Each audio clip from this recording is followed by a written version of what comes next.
Welcome to episode 2 of the starting lineup. We've got our usual starters here for today's show. I'm Arnav Sarkar. We've got Kapil Nathan and Jitesh Ramakrishnan. Big week in sports. Since the last time we saw you guys, we've been watching the NBA and NHL playoffs, the conference finals round, and most of those series are, well, not most of the two of them are done, and two of them are one game away from being done. So we don't anticipate that taking a lot longer, but I mean, probably not because they've both just been very lopsided series. But we're gonna recap all of that for you, and maybe even analyze what should be the Stanley Cup final and the NBA finals, which are gonna be next week. I know the NBA finals is starting on June 1st.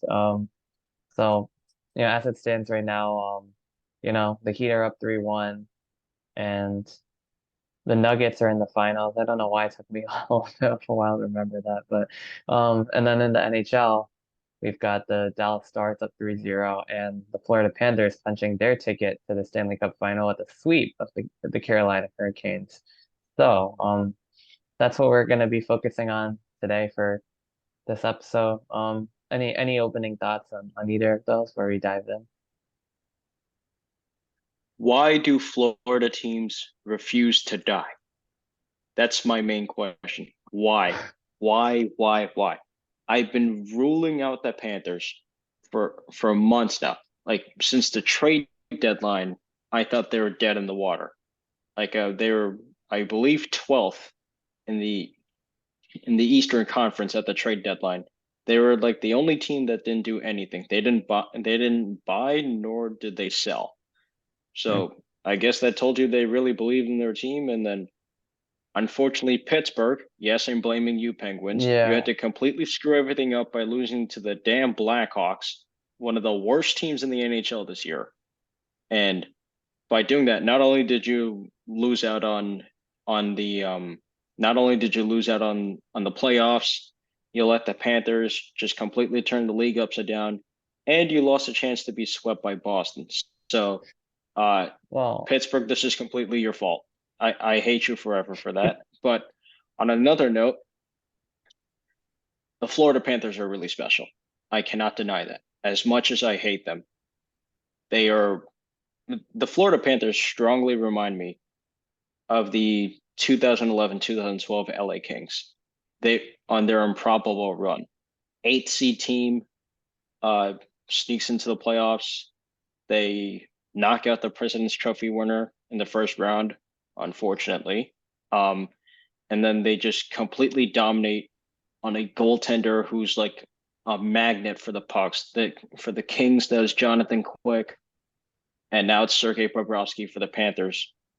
And this wasn't Bobrovsky's first tango with shutting down a historic team, as we know, the 2019 Tampa Bay Lightning first round got swept by Columbus. Bobrovsky was in net and just completely dispatched Tampa Bay of all hope.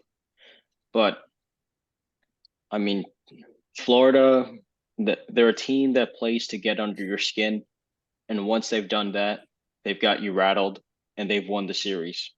That's exactly what they've done with the first three series against Boston, Toronto, and Carolina. They just play to rattle your emotions. And really, I don't know what else to say. Like they're just red hot, unfortunately. So, and speaking of which, game four tonight, Vegas Knights and the Dallas Stars. Dallas Stars, of course, being without their idiot captain for cross-checking Mark Stone in the face. So, way to go, Jamie Benn. That was a real smart decision you made right there. Vegas, I'm expecting, no, not expecting. I'm praying and hoping that you beat the Panthers in the Stanley Cup Finals. Please. And it's going to kill me because I'm a Bruins fan, and seeing Bruce Cassidy hoist the cup with the team that is not the Boston Bruins, it's absolutely going to depress me. But at the same time, I don't care because I hate the Florida Panthers. Thanks, Matt Kachuk. So, go Knights. yeah. No, I agree. Arnav I mean, Kapil, thoughts? Yeah, I mean, I like the Golden Knights. I've liked them since their first season. Something about, the glitz and glamour of Las Vegas and, them being an expansion team and making the Cup final in their first year. I always thought they were a special team, and they've been a contender since they've like made the league. They made the Western Conference final like every year since then too. So it wasn't just a one year thing. So Almost now they're almost back. every year. Yeah, almost. I think Almost. they missed it like a couple of times, I think. But I mean, yeah, I mean, other than that, they've been pretty successful. They're still looking for that first cup, but maybe it is this year. As for the Panthers, I mean, the very special run that they've been on. Obviously, not easy to beat the teams they beat. I mean, coming back against Boston, like dominating against Toronto, and now sweeping the Carolina Hurricanes, who took out my Devils in 5 games. So I'm very happy about that. So I'm kind of like almost like like doing the opposite, like where I was rooting for the Panthers, but I don't know, the Vegas Golden Knights team is it's gonna be a tough team to beat also. But I mean, I can't say like I don't think the Panthers will win just because I think the Panthers are on a very special run. But I mean, it could go either way because the Knights are also about to sweep like a pretty good Dallas Stars team. So I mean, we'll have to see. It should make for a good Cup final. I do remember I predicted this matchup last week when we were doing predictions, so I'm pretty happy that that seems to be working out. So I guess I kind of got lucky with that too. But I mean, not even lucky. Those teams are just flat out dominant, more dominant than I thought they would be in both of those series. With the Panthers already through 4 games and the Vegas Golden Knights up 3-0. So very hard to come back from that. But yeah, I mean Stanley Cup playoffs. It's always fun to watch, especially in these late stages. I mean, Carolina, like that series wasn't all as lopsided as you might think. Like I'll give them like credit because two of those games went to overtime. One of those games went to four overtimes. No, The last game, Carolina could have stolen one or two yeah, games. that's Like that's what they I'm saying. especially had their Yeah. chances in games 1 and 2. And they had more Game shots three, on goal, Bobrovsky was I just a think, than magnet. CSW. Yeah, game three, like game Bobrovsky was Yeah, stopping everything. It was a shutout. It was 4-0. yeah. And then Kapil, game four, care to pitch in? Um, I think Vegas on one side is probably the favorite right now, but if Florida takes it back, I think we could see a 7 game series there between Vegas and Florida. yeah. This NHL playoffs has just been the best way I can describe it. It's been a complete maze of defiance of logic and math. Like that's the best way I It's can a describe it. it's Like it's a mess. It's a mess. Yeah. A lot it's a of good upsets mess and shit. Yeah. because unpredictability is an amazing thing. If we have predictability, then like come on, like for example, and we'll transition into the NBA shortly from here. Like the predictability of it, like come on, from 2015, 2018, Warriors, Cavs, Warriors, Cavs, Warriors, Right. Cavs, Warriors, Right. Cavs. I think it's safe to say after the third year, NBA fans stopped caring about that. Or like fourth year, Warriors, Cavs, Yeah. It yay, just gets old. Golden It's like State same against thing every Cleveland. year. Yeah. Exactly. Like I mean, like for example, one of my favorite finals in recent memories, Milwaukee versus Phoenix, because that was a series Mm-hmm. of complete unpredictability. Each teams went on amazing runs, supported by amazing teams, and also small market teams can do stuff. Phoenix versus Milwaukee, great storylines right there. Like that was one of Mm-hmm. my favorite finals, like in recent memory. What about you Yeah. guys? That was a good one. I mean, I wasn't too keen on it because like the Bucks went all the way after being the Nets. But I mean, it was a fun series and it was interesting to see the Bucks coming back from down 2-0 because everyone was like saying either Suns in four or Bucks in six. Like they're like one of the two is Well, gonna that's because happen. the Suns and 4 meme, dude. Yeah, no, but I mean, like the analysis of that series was like either the Suns are gonna like win all the way, or like the second the Bucks flip the switch, they're gonna take it, and that's pretty much what happened. They just Uh, ended up winning all I four, I and remember pick you know, yeah, I remember picking Phoenix in 6 and getting uh and when Drew Holiday stole the ball in oh my game God, 5 man. and like Mhm. in like the latter seconds, I'm like, yeah, this series is over. Yeah, Yeah, it just felt that way at some point. Like, the Suns, whatever is going for them just ran out, I guess. But that was, I guess, Yeah, way before they had Kevin Durant and but yeah, that was like what Devin Booker, Chris Paul. I mean, they had a pretty good team, but the Bucks were absolutely dominant. Giannis had an amazing series that gave me like a 50-point game 6 closeout game. Um, I'm happy for Giannis though. Like he definitely, deserved a ring. And then I'm glad he was able to get it yeah, and stay with the Bucks. But yeah. yeah, I mean that's kind of a good way And to. before we talk NBA Finals and the conference finals, like I just want to give a quick touch up on Giannis right there. Like Mm, after his first round defeat against Miami, I right. completely disagree with this with this "there's no failure in sports" quote. That is completely ridiculous to me. Like I think that Yeah, is. yeah, it was I mean, I unusual. wouldn't say it's tone deaf in the moment. I wouldn't say it's tone deaf, but it it sounds like when you say there's no failure in sports, it sounds like you don't care. Like that's I mean, and I'm not saying Giannis doesn't care because obviously then he would have retired a long time ago. But like for example, and I'm gonna point to one of my favorite failures here. So like from uh from 2018, the Philadelphia 76ers, like right after their whole trust the process, Sam Hinkie tanks for 15 million first overall picks. Then like at the time getting the picks of Ben Simmons, Joel Embiid, and then building up the roster from internally within, swinging trades for Tobias Harris, Jimmy Butler, and all those stuff. Like, and of course, those were like 20. Butler's 2019, Harris was 18. It was on the upcoming, and we lost the second round of Boston. But that was still success at the time because Philadelphia just went from being one of the absolute worst teams in the NBA to one of the to maybe not one of the best, but one of the teams with the most promising futures. And then 2019, Kawhi breaks their heart. That's fine. Still, I mean, albeit it was very heartbreaking for 76ers fans and very happy for me personally. But still, that's fine because there's still the build up of playoff experience. Right. But then that 2019 offseason, Jimmy Butler gets a sign and trade with Miami, and look what he's doing right now. And then in the bubble playoffs, you get swept by Boston in the first round, failure. 2021, you choke a 3-1 lead to the Hawks in the second round, failure. That was bad. 2022, uh, yeah, 2022. Who the Sixers lose to again in the second round again? No, it was Um, Miami. right. And now 20 Mhm. and now And then 2023, Boston again. you're about 5 minutes away from winning Game 6 Yeah. Unbelievable. against, and and then Philly gets absolutely embarrassed by Jason Tatum in Game 7 in Boston.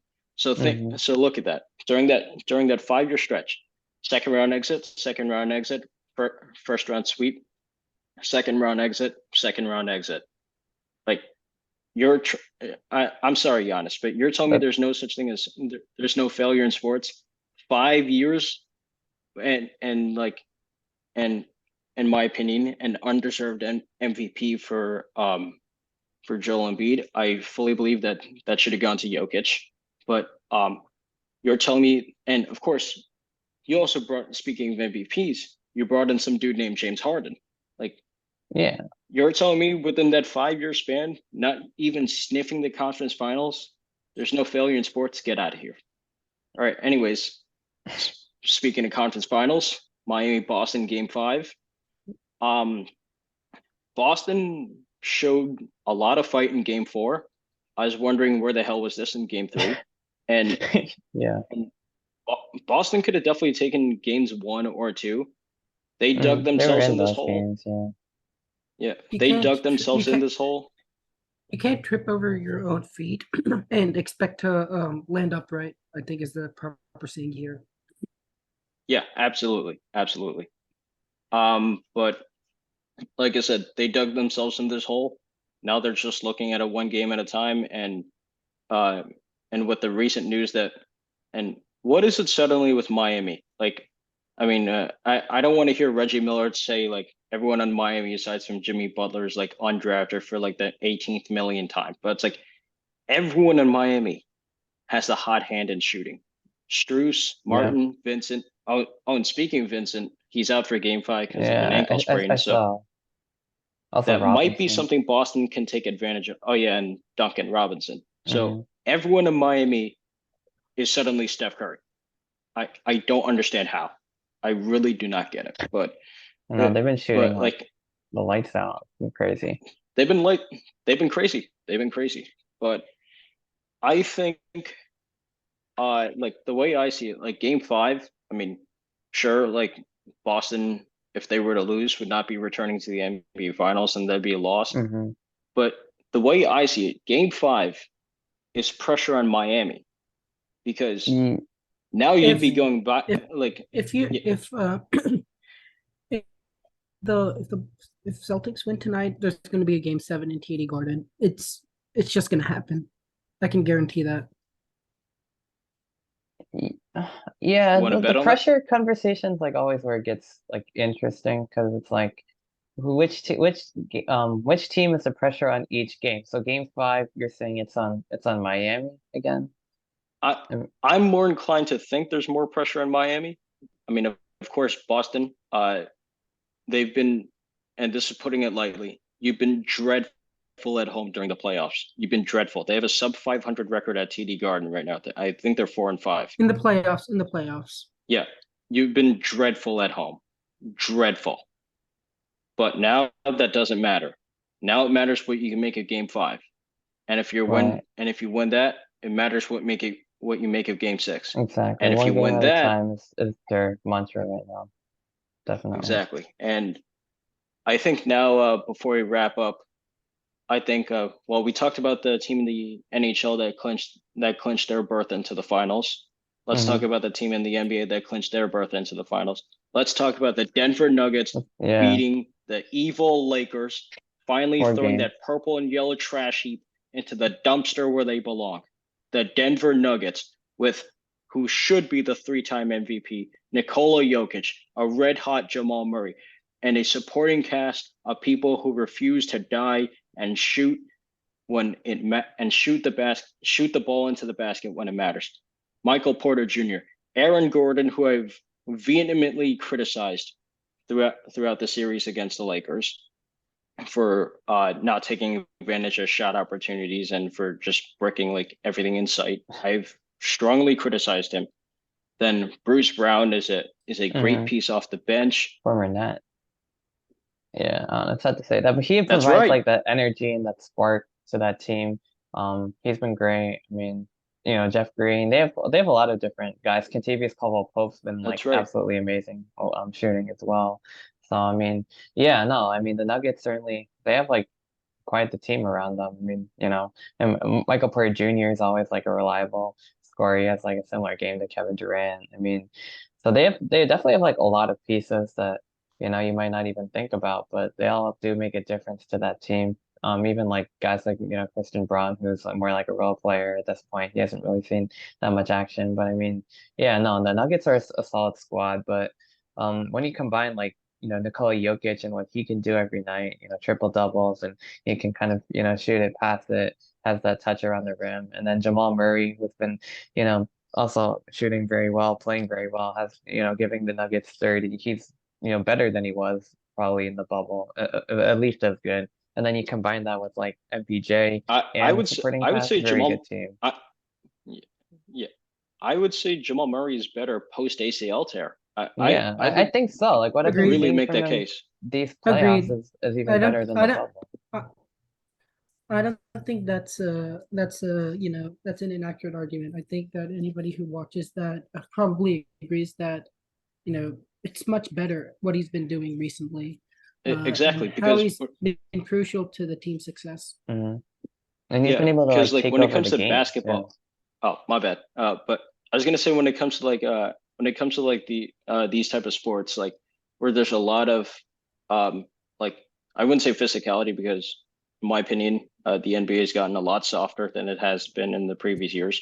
But in sports where there's massive amounts of like running, jumping, like, and that sort of physicality, and then unique quick-footed movements. The two most devastating injuries that come to mind. Number two are ACL tears, and number one are Achilles ruptures or tears or whatever they're called. Jamal Murray overcame one of the most difficult injuries, and he's absolutely balling out right now. Like my dad, like he says this as a joke, but like he calls him Jamal Curry because like he's just red hot at the 3-point line now. Yeah. So, I think, yeah, Nuggets in 6 in the In the finals, final whoever over they the face. it's like again, like the Nuggets also have more Well, talent. then again, Don't count out Jimmy Butler to beat them.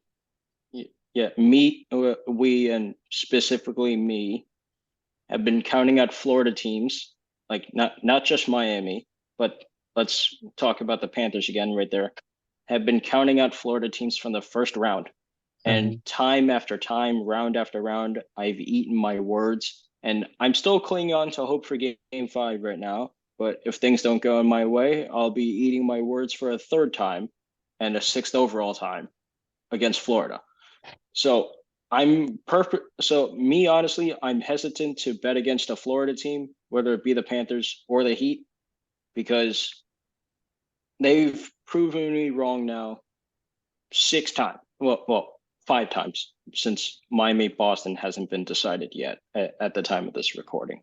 But so I'm personally really hesitant to maybe that's the secret. Like me picking against Florida teams and they somehow figure out I exist. They're like, all right, let's win in spite of this idiot. So that could be possible. Could be. So You never maybe what know. I'll do is pick Miami if Miami were to make it, I'll pick them in for the final so that Nikola Jokic's brother's burner account on Twitter can see this. Is like, all right, he clearly doesn't believe in us. Nikola, you know what to do.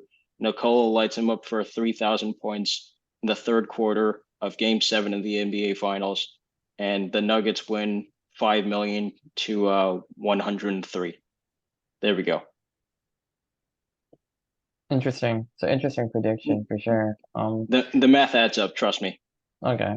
Yeah, I'll take your word on that. But I mean, like in all seriousness, like we've been saying, like the Nuggets, again, like most of the East teams, they have more talent than the Heat. However, the Heat, and it's not like that crystal clear because like the Nuggets are also gonna, give this series their all. They're gonna put that fight in, the same fight that we're gonna see from, Jimmy Butler and his And guys. So I feel like this one this could go is 6 or 7. And this is Denver's first ever NBA Finals. I think Yeah, they're gonna be hungry for a championship they've too. been in the NBA for close to 50 years. I I think know the it's pretty question here is remarkable. experience. The question is experience versus dominance, and really, that question could go either way. Really, I mean, like you have a really dominant team on one side, and then you have the most experienced team in the NBA on the other side. And whoever wins that matchup is going to win this series and can win the finals. Yeah. The way I see it, there's two keys on the defensive ends for both teams because there's no such thing as stopping them. It's only limiting.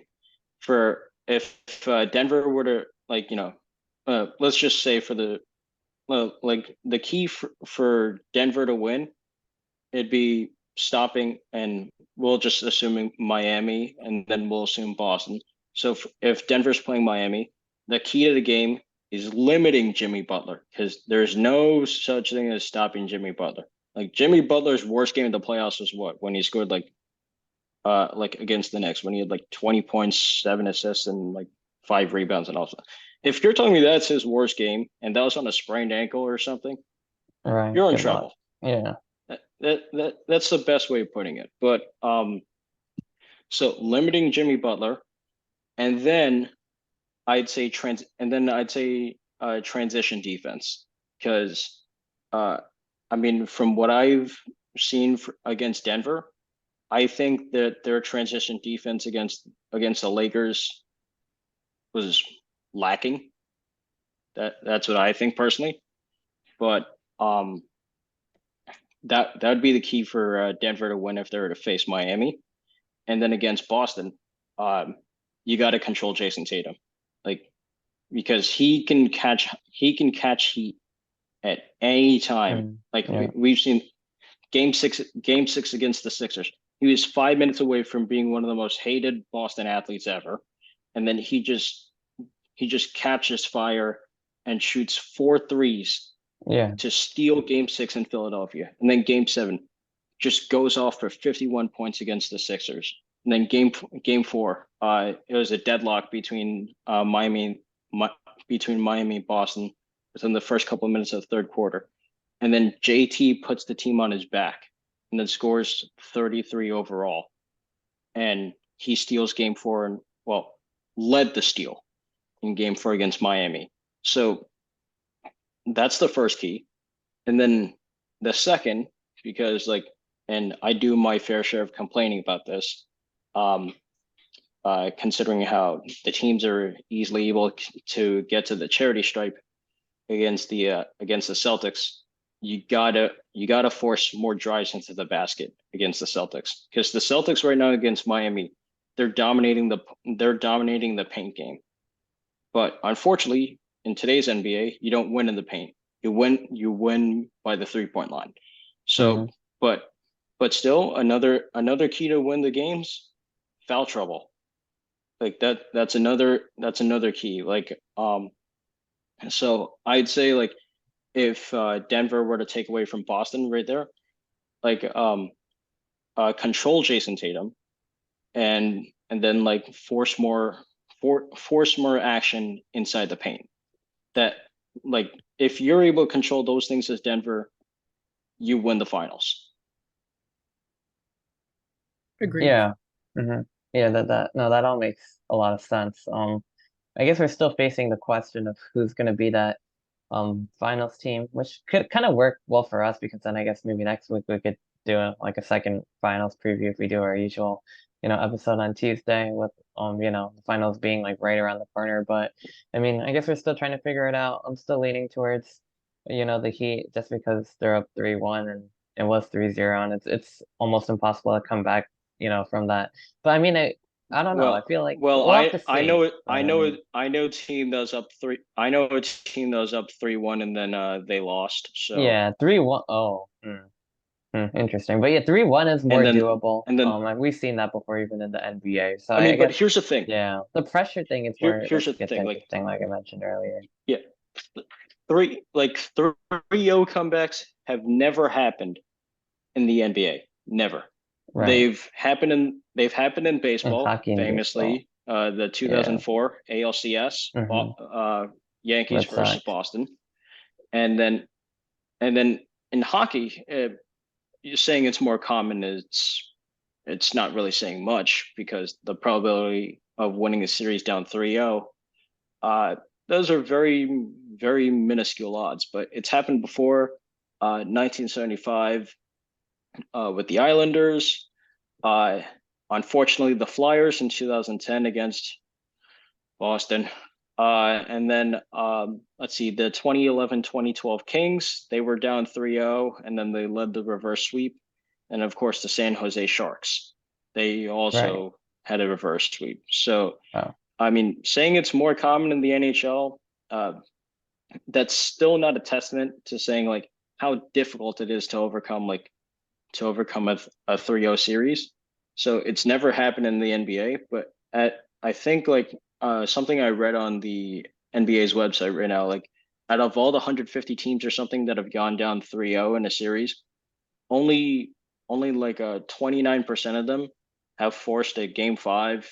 Then amongst that 29, like 11 teams forced a game six, and then of that 11, only two have forced a game seven. wow. So um Long odds. Yeah. that's incredibly slim, hmm but not impossible. Not impossible. I think where this gets interesting is if this gets back to Miami for game six, because I guess game five, I still feel like, I mean, the Heat are going to try to close it out. The Celtics might be favorites. So I feel like the Celtics might just be able to win game five and send it to Miami. And then that's where the pressure might start to kick in for the Heat. Because if they can't close it out in game six in Miami and they send it back to Boston, then my belief is it's anyone's series and it can go either way. The Heat could still stop the bleeding, turn things around, or the Celtics at that point with all the momentum could win the finals. But really, Yeah. until that point, I think the Heat are still gonna be favored both in this game and the next game is where they start to feel the pressure, but they'll be on their home floor I, once again.